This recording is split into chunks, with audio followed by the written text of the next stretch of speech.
The most common mistake that I see riders make when they're choosing their pedals and cleat system is believing that one brand is inherently better than another. So my perspective is that all of the established brands are providing a good product.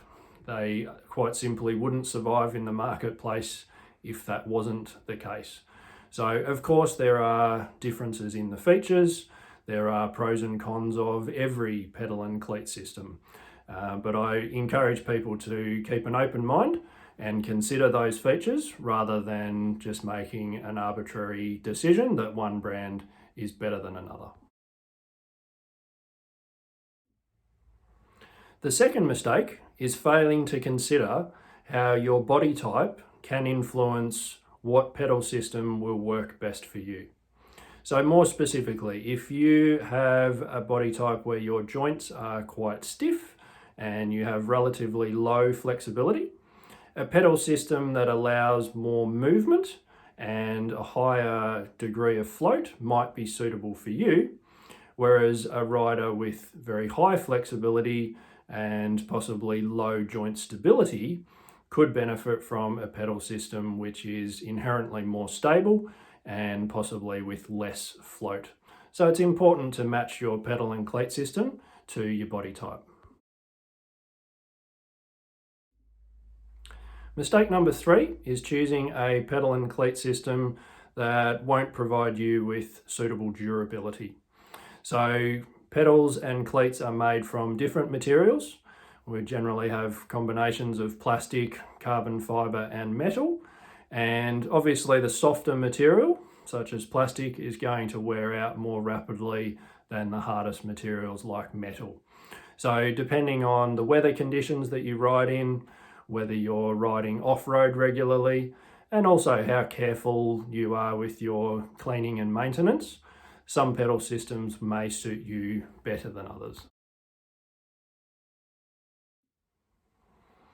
The final 2 mistakes that I'll discuss in this video both relate to false assumptions about cleat float. So cleat float is the ability for your foot to rotate slightly when you're engaged with a clipless pedal. And mistake number 1 is assuming that a fixed cleat, so that's where there is no rotation between the cleat and the pedal, that's somehow inherently better or more efficient. Now there's no sports science research to confirm that, and based on a couple of thousand bike fits that I've done over the years, I'd have to agree. So even when I've been analysing people using fixed cleats, there always is a small but measurable rotation of the foot. So the fact that it's not occurring between the cleat and the pedal suggests that the body is somehow demanding that movement and is then forced to try and find that by distorting the shoe rather than it being provided by some cleat float. So my perspective is that a little bit of float is necessary.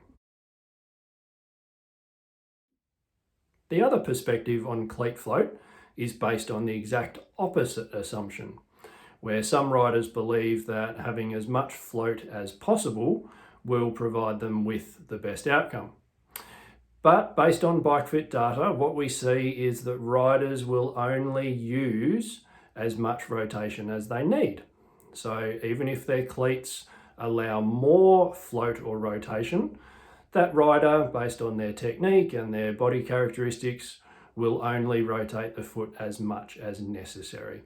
So you could have that perspective that having more is not necessarily a problem, but at the same time, it's not required.